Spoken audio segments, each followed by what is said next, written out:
ஓம் சாந்தி 27/8/2024. இனிமையான குழந்தைகளே, உணர்வுள்ள நிலையிலிருந்து தந்தையை நினைவு செய்ய வேண்டும்.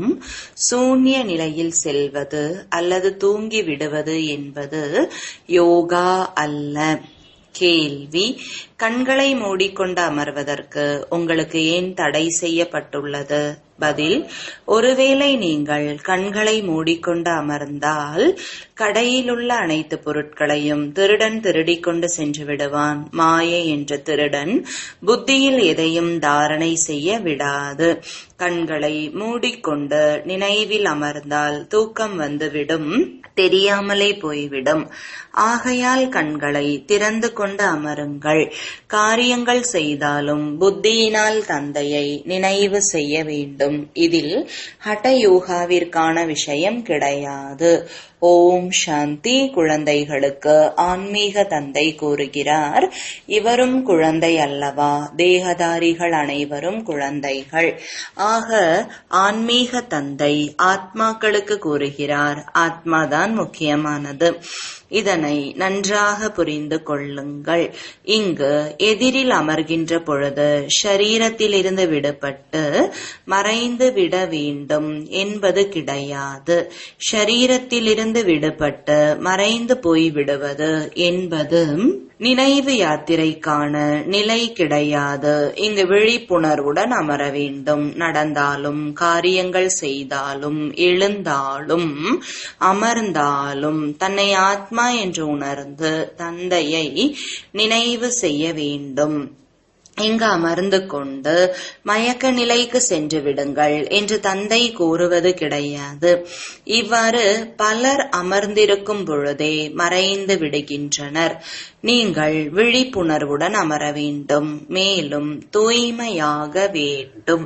தூய்மை இன்றி தாரணை ஏற்படாது. யாருக்கும் நன்மை செய்ய முடியாது. யாருக்கும் கூற இயலாது. தானே தூய்மையாக இருக்காமல் மற்றவர்களுக்கு கூறுவது என்பது பண்டிதராக ஆவது ஆகும். அதிபுத்திசாலிகளாகவும் ஆகக்கூடாது. பிறகு அது உள்ளத்தை உறுத்திக் கொண்டே இருக்கும். நான் சூனியத்தில் சென்று விடுகிறேன் என்று நினைக்காதீர்கள். கண்கள் மூடப்பட்டு விடுகிறது. இது நினைவிற்கான நிலை கிடையாது. இங்கு சைத்தன்ய நிலையில் இருந்து கொண்டு தந்தையை நினைவு செய்ய வேண்டும். தூங்குவது என்பது நினைவு கிடையாது. குழந்தைகளுக்கு பல கருத்துகள் புரிய வைக்கப்படுகிறது. 7வது உலகிற்கு சென்றுவிட்டால் அவர்களுக்கு உலகை பற்றி எதுவும் தெரியாது என்று சாஸ்திரங்களில் காண்பிக்கப்பட்டு இருக்கிறது. உங்களுக்கு உலகை பற்றி தெரியும் அல்லவா? இது மோசமான உலகமாகும். தந்தையை யாரும் அறிந்து கொள்ளவில்லை. ஒருவேளை தந்தையை அறிந்து இருந்தால் சிருஷ்டி சக்கரத்தையும் அறிந்திருப்பார்கள். இந்த சக்கரம் எவ்வாறு சுழல்கிறது, மனிதர்கள் எவ்வாறு மறுபிறவி எடுக்கிறார்கள் என்று தந்தை கூறுகிறார். சத்தியுகத்தில் நீண்ட ஆயுள் இருந்தாலும் முகம் அழகற்றதாக ஆகாது. மற்றபடி சந்நியாசிகளினுடையது ஹடயோகம். கண்களை மூடுவது, குகைகளில் அமர்ந்து அமர்ந்து அழகற்றதான முகமாக ஆவது.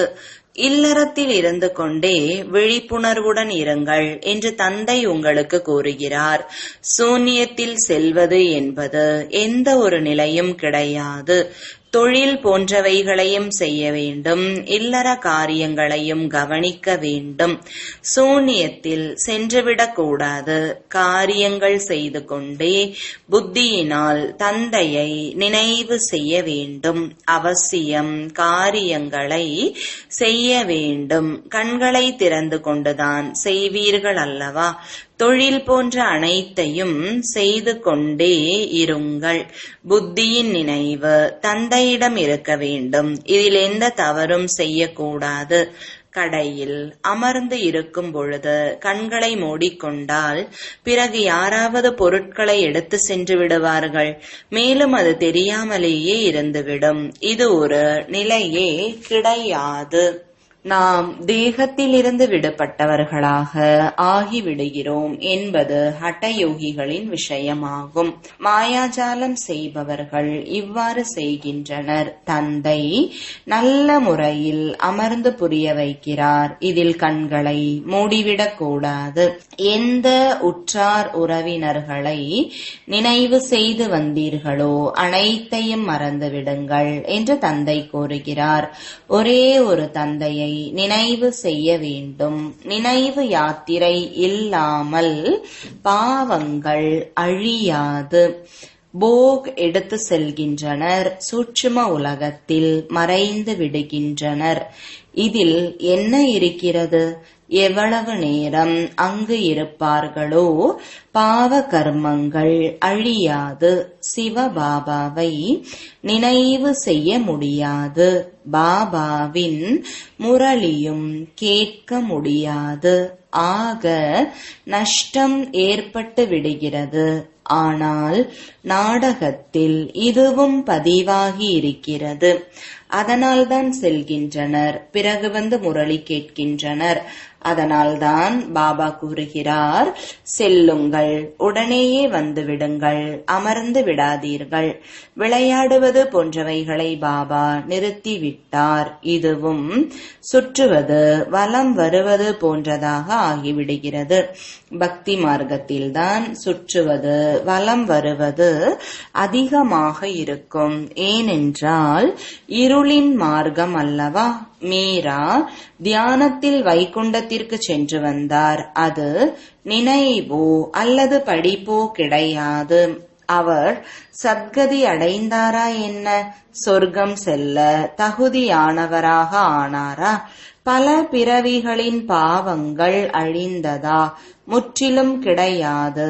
பல பிறவிகளின் பாவங்கள் தந்தையின் நினைவின் மூலம்தான் அழியும். மற்றபடி காட்சி போன்றவைகளினால் எந்த லாபமும் கிடையாது. இது வெறும் பக்தியாகும். நினைவும் கிடையாது, ஞானமும் கிடையாது. பக்தி மார்க்கத்தில் இதை கற்றுக் கொடுப்பவர்கள் யாரும் இல்லை என்றால் சத்கதியும் அடைய முடியாது. எவ்வளவுதான் காட்சி ஏற்படலாம். ஆரம்பத்தில் குழந்தைகள் தானாகவே சென்று விடுவர். மம்மா பாபா சென்றது கிடையாது. ஆரம்பத்தில் பாபாவிற்கு ஸ்தாபனை மற்றும் அழிவின் காட்சி ஏற்பட்டது. பிறகு எதுவும் ஏற்படுவது இல்லை. நான் யாரையும் அனுப்புவது கிடையாது. பாபா இவரது கயிறை இழுத்துக் கொள்ளுங்கள் என்று அமர வைத்து கூறிவிடுவேன். அதுவும் நாடகத்தில் இருந்தால்தான் கயிறும் எடுப்பார், இல்லை என்றால் கிடையாது. பல காட்சிகள் கிடைக்கின்றன. எவ்வாறு ஆரம்பத்தில் பலர் காட்சிகளை பார்த்தார்களோ கடைசியிலும் அதிக காட்சிகளை பார்ப்பார்கள். வேட்டைக்கு திண்டாட்டம், வேட்டைக்காரனுக்கு மகிழ்ச்சி. அவர்கள் அனைவரும் ஷரீரம் விட்டு விடுவார்கள். ஷரீர சகிதமாக யாரும் சத்தியுகத்திற்கோ அல்லது சாந்தி தாமத்திற்கோ செல்ல முடியாது. எவ்வளவு மனிதர்கள் இருக்கிறார்கள், அனைவரும் அழிந்து விடுவர். பிரம்மாவின் மூலம் ஆதி சனாதன தேவி தேவதா தர்மம் உருவாகி கொண்டிருக்கிறது. குழந்தைகளாகிய நீங்கள் ஊர் ஊராக சென்று எவ்வளவு சேவை செய்கிறீர்கள். தன்னை ஆத்மா என்று உணர்ந்து தந்தையை நினைவு செய்யுங்கள் என்பதை மட்டுமே கூறுகிறீர்கள். சந்நியாசிகள் ராஜயோகம் கற்பிக்கும் அளவிற்கு அறிந்து இருக்கவில்லை. தந்தையை தவிர வேறு யார் ராஜயோகத்தை கற்பிக்க முடியும்? குழந்தைகளாகிய உங்களுக்கு இப்பொழுது தந்தை ராஜயோகத்தை கற்பித்துக் கொண்டு இருக்கிறார். பிறகு ராஜ்யம் கிடைத்துவிடும். நீங்கள் அளவற்ற சுகத்தில் இருப்பீர்கள்.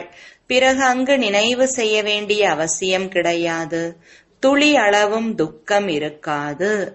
ஆயுளும் அதிகமாக இருக்கும். உடலும் ஆரோக்கியமாக இருக்கும். இங்கு எவ்வளவு துக்கம் இருக்கிறது? தந்தை துக்கத்திற்கான விளையாட்டை உருவாக்கி இருக்கிறார் என்பது கிடையாது. சுகம், துக்கம், வெற்றி தோல்விக்கான விளையாட்டு போன்றவை அழிவற்றதாகும். இந்த அனைத்து விஷயங்களையும் துறவிகள் அறிந்திருக்கவில்லை என்றால் பிறகு எப்படி புரிய வைக்க முடியும்? அவர்கள் பக்தி மார்க்கத்தின் சாஸ்திரங்களை படிக்கக்கூடியவர்கள். தன்னை ஆத்மா என்று புரிந்து கொண்டு தந்தையை நினைவு செய்யுங்கள் என்று உங்களுக்கு கூறப்படுகிறது. அந்த சந்நியாசிகள் ஆத்மா என்று உணர்ந்து பிரம்மத்தை நினைவு செய்கின்றனர். பிரம்மத்தை பரமாத்மா என்று நினைக்கின்றனர். பிரம்ம ஞானிகளாக இருக்கின்றனர். உண்மையில் பிரம்மம் என்பது வசிக்கும் இடமாகும். அங்குதான் ஆத்மாக்களாகிய நீங்கள் இருக்கிறீர்கள். அதிலேயே ஐக்கியமாகி விடுவோம் என்று அவர்கள் கூறுகின்றனர். அவர்களது முழு ஞானமும் தலைகீழானது ஆகும். இங்கு எல்லையற்ற தந்தை குழந்தைகளாகிய உங்களுக்கு கற்பிக்கின்றார். பகவான் 40,000 ஆண்டிற்கு பிறகு வருவார் என்று அவர்கள் கூறுகின்றனர். இதுதான் அஞ்ஞான இருள் என்று கூறப்படுகிறது. தந்தை கூறுகிறார், புது உலக ஸ்தாபனை மற்றும் பழைய உலக அழிவை செய்பவன் நான்தான். நான் உருவாக்கமும் செய்கிறேன், விநாசமும் எதிரில் இருக்கிறது. இப்பொழுது சீக்கிரமாக செய்யுங்கள், தூய்மையாகுங்கள். அப்பொழுதுதான் தூய்மையான உலகிற்கு செல்வீர்கள். இது பழைய தமோ பிரதான உலகமாகும். லக்ஷ்மி நாராயணருடைய ராஜ்யம் கிடையாது. இவர்களது ராஜ்யம் புதிய உலகில் இருந்தது, இப்பொழுது கிடையாது. இவர்கள் மறுபிறப்பு எடுத்து வந்தனர். சாஸ்திரங்களில் என்னவெல்லாம் எழுதி வைத்து விட்டனர்? அர்ஜுனனுடைய குதிரை வண்டியில் கிருஷ்ணர் அமர்ந்து இருப்பதாக காண்பிக்கின்றனர். அர்ஜுனனுடைய உள்ளுக்குள் கிருஷ்ணர் அமர்ந்திருக்கிறார் என்பது கிடையாது. கிருஷ்ணர் தேகதாரி அல்லவா? யுத்தத்திற்கான விஷயம் எதுவும் கிடையாது. அவர்கள் பாண்டவர்கள் மற்றும் கௌரவர்களின் படையை தனித்தனியாக ஆக்கிவிட்டனர். இங்கு அந்த விஷயம் கிடையாது. இந்த பக்தி மார்க்கத்தில் அநேக சாஸ்திரங்கள் உள்ளன. சத்யுகத்தில் இது இருக்காது. அங்கு ஞானத்தின் பிராப்தியாக ராஜ்யம் இருக்கும். அங்கு சுகமோ சுகம்தான் இருக்கும். தந்தை புதிய உலகை உருவாக்குகிறார் என்றால் புதிய உலகத்தில் அவசியம் சுகம் இருக்கும் அல்லவா? பழைய கட்டிடத்தை தந்தை கட்டுவாரா என்ன? தந்தை புதிய கட்டிடத்தை கட்டுகிறார். அது எல்லையற்ற கட்டிடமாகும். இவர் புதிய உலகை உருவாக்கக்கூடியவர். இதுதான் சதோ பிரதானம் என்று கூறப்படுகிறது. இப்பொழுது தமோ பிரதானம் அசுத்தமானதாக இருக்கிறது. இப்பொழுது நீங்கள் மாற்றான் ராவணனுடைய ராஜ்யத்தில் அமர்ந்து இருக்கிறீர்கள். சிவபாபாதான் ராமர் என்று கூறப்படுகிறார். ராம் ராம் என்று கூறி ராமநாமத்தை தானம் செய்கின்றனர். சிவபாபா எங்கிருக்கிறார்? ராமர் எங்கிருக்கிறார்? இப்பொழுது சிவபாபா குழந்தைகளாகிய உங்களுக்கு கூறுகிறார், என் ஒருவனை நினைவு செய்யுங்கள். எங்கிருந்து வந்தீர்களோ பிறகு அங்கேயே செல்ல வேண்டும். எதுவரை தந்தையை நினைவு செய்து தூய்மையாக ஆகவில்லையோ அதுவரை திரும்பிச் செல்லவும் முடியாது. உங்களிலும் மிக சிலர் மட்டுமே தந்தையை மிக நல்ல முறையில் நினைவு செய்கிறீர்கள். வாயில் கூற வேண்டிய விஷயம் கிடையாது. பக்தியில் ராம் ராம் என்று வாயில் கூறுகின்றனர். யாராவது கூறவில்லை என்றால் இவர் நாஸ்திகன் என்று கூறிவிடுவர். எவ்வளவு சப்தத்துடன் பாடுகின்றனர். மரம் எந்த அளவிற்கு பெரியதாக ஆகிறதோ அந்த அளவிற்கு பக்தியின் சடங்குகளும் அதிகரித்து கொண்டே செல்கிறது. விதை எவ்வளவு சிறியதாக இருக்கும். உங்களுக்கு எந்த பொருட்களும் தேவையில்லை, எந்த சப்தங்களும் கிடையாது. தன்னை ஆத்மா என்று புரிந்து கொண்டு என்னை நினைவு செய்யுங்கள் என்று மட்டுமே கூறுகிறார். வாயினால் கூறவும் வேண்டாம். லௌகீக தந்தையையும் குழந்தை புத்தியால் நினைவு செய்கிறது. அப்பா அப்பா என்று உட்கார்ந்து கூறிக்கொண்டே இருக்காது. ஆத்மாக்களின் தந்தை யார் என்பதை இப்போது நீங்கள் அறிவீர்கள். ஆத்மாக்கள் அனைவரும் சகோதர சகோதரர்கள். ஆத்மாவிற்கு வேறு எந்த பெயரும் கிடையாது. மற்றபடி ஷரீரத்தின் பெயர் மாறிக்கொண்டே இருக்கிறது. ஆத்மா ஆத்மாதான். அவரும் பரம ஆத்மா ஆவார். அவரது பெயர் சிவன். அவருக்கென்று ஷரீரம் கிடையாது. எனக்கும் ஷரீரம் இருந்தால் மறுபிறப்பில் வரவேண்டி இருக்கும் என்று தந்தை கூறுகிறார். பிறகு உங்களுக்கு யார் சத்கதி கொடுப்பார்? பக்தி மார்க்கத்தில் என்னை நினைவு செய்கின்றனர். பல சிலைகள் உள்ளன. இப்பொழுது நீங்கள் நரகவாசியிலிருந்து சொர்க்கவாசிகளாக ஆகிறீர்கள் அல்லவா? பிறப்பு எடுத்ததோ நரகத்தில், இறப்பதோ சொர்க்கத்திற்காக. சொர்க்கம் செல்வதற்காகவே இங்கு நீங்கள் வந்திருக்கிறீர்கள். யாராவது மேம்பாலம் கட்டுகின்றனர் என்றால் முதலில் அடிக்கல் நாட்டு விழா கொண்டாடுவார்கள். பிறகு மேம்பாலம் கட்டுவார்கள். சொர்க்கத்திற்கான அடிக்கல் நாட்டு விழா தந்தை செய்து விட்டார். இப்பொழுது ஏற்பாடாகி கொண்டிருக்கிறது. அயல் நாட்டில் கட்டப்பட்ட கட்டிடங்கள் தயாராக கிடைக்கின்றன. சொர்க்கத்தில் மிகுந்த விசால புத்தியுடையவர்களாக சதோ பிரதானமாக இருப்பர். அறிவியலின் புத்தி வேகமாக இருக்கும். கட்டிடங்களில் ரத்தினங்களும் பதிக்கப்படும். இன்றைய நாட்களில் போலியான பொருட்கள் எவ்வளவு வேகமாக உருவாக்குகின்றனர் என்பதை பாருங்கள். அது உண்மையானதை விட மிக அதிகமாக ஜொலிக்கின்றன. மேலும் இன்றைய நாட்களில் எந்திரங்களின் மூலம் உடனேயே உருவாக்கி விடுகின்றனர். அங்கு கட்டிடம் கட்டுவதற்கு தாமதம் ஏற்படாது. சுத்தப்படுத்துவதற்கு காலதாமதம் ஏற்படும். தங்க துவாரகை சமுதிரத்தில் வெளிப்படும் என்பது கிடையாது. ஆக தந்தை கூறுகிறார், நன்றாக சாப்பிடுங்கள், குடியுங்கள். தந்தையை மட்டும் நினைவு செய்தால் போதும். பாவ கர்மம் அழிந்துவிடும். வேறு எந்த உபாயமும் கிடையாது. பல பிறவிகளாக இந்த கங்கையில் குளியல் செய்து வந்தீர்கள். ஆனால் யாருமே முக்தி, ஜீவன் முக்தியை அடைந்தது கிடையாது. இங்கு தூய்மையாவதற்கான யுக்தியை தந்தை கூறுகிறார். நான் தான் பதீத பாவனன் என்று தந்தை கூறுகிறார். ஹே பதீத பாவனன் பாபா, வாருங்கள், வந்து எங்களை தூய்மையாக ஆக்குங்கள் என்று நீங்கள் அழைத்தீர்கள். நாடகம் முடிவடைந்து விட்டால் பிறகு அனைத்து நடிகர்களும் மேடைக்கு வர வேண்டும். படைப்பவரும் வந்துவிட வேண்டும். அனைவரும் வந்துவிடுவர் அல்லவா? இதுவும் அவ்வாறுதான். அனைத்து ஆத்மாக்களும் வந்துவிட்டால் பிறகு திரும்பி செல்ல வேண்டியிருக்கும். இப்பொழுது நீங்கள் தயாராகவில்லை, கர்மாதீத் நிலையை அடையவில்லை என்றால் பிறகு எப்படி அழிவு ஏற்படும்? புதிய உலகத்திற்காக படிப்பை கற்பிப்பதற்காகவே தந்தை வந்திருக்கிறார். அங்கு காலன் கிடையவே கிடையாது. நீங்கள் காலன் மீது வெற்றி அடைகிறீர்கள். வெற்றியடைய செய்வது யார்? காலனுக்கெல்லாம் காலன். அவர் எத்தனை பேரை தன் கூடவே அழைத்து செல்கிறார். நீங்கள் மகிழ்ச்சியாக செல்கிறீர்கள். அனைவரின் துக்கங்களை தூரமாக்குவதற்காக இப்பொழுது தந்தை வந்திருக்கிறார். அதனால் அவருக்கு மகிமை பாடுகின்றனர். துக்கத்திலிருந்து விடுவியுங்கள்.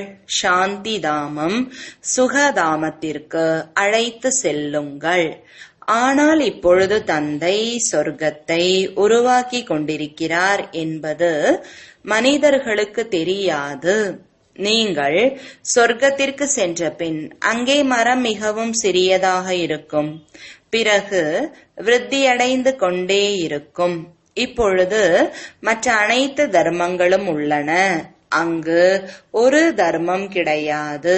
பெயர், உருவம், ராஜ்யம் அனைத்தும் மாறிவிட்டன.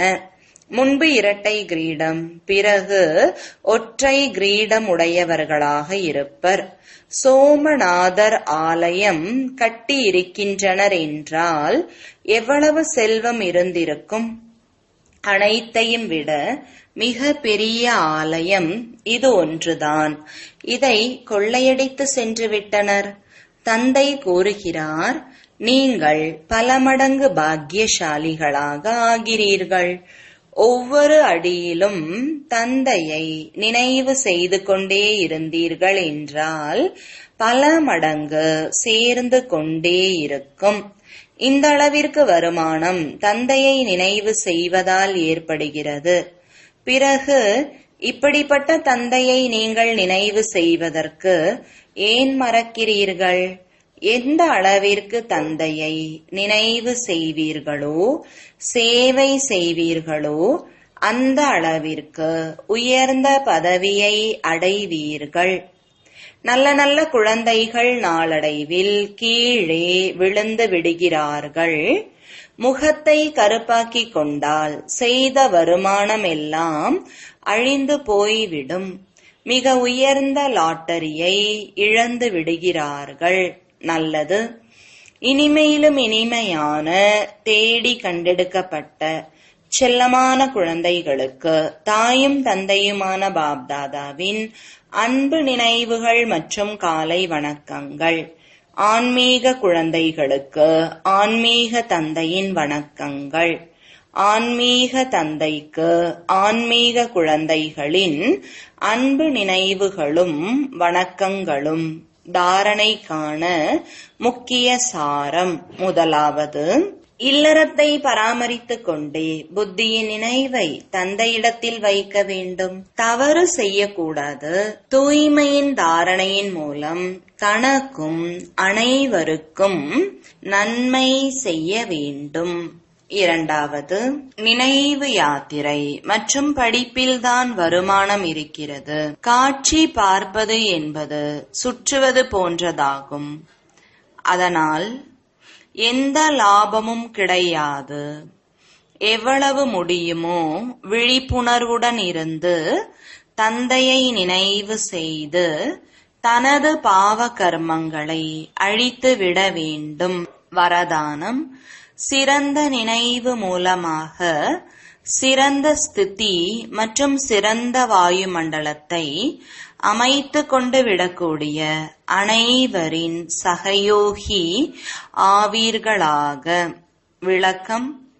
யோகம் என்பதன் பொருள் உயர்ந்த நினைவில் இருப்பது. நான் சிரேஷ்ட ஆத்மா, சிரேஷ்ட தந்தையின் குழந்தையாவேன். இப்பேற்பட்ட நினைவு இருக்கும் பொழுது நிலை சிரேஷ்டமானதாக ஆகிவிடுகிறது. சிரேஷ்ட ஸ்திதியினால் உயர்ந்த வாயுமண்டலம் இயல்பாக அமைகிறது. அது அநேக ஆத்மாக்களை தன் பக்கமாக கவர்ந்திழுக்கிறது.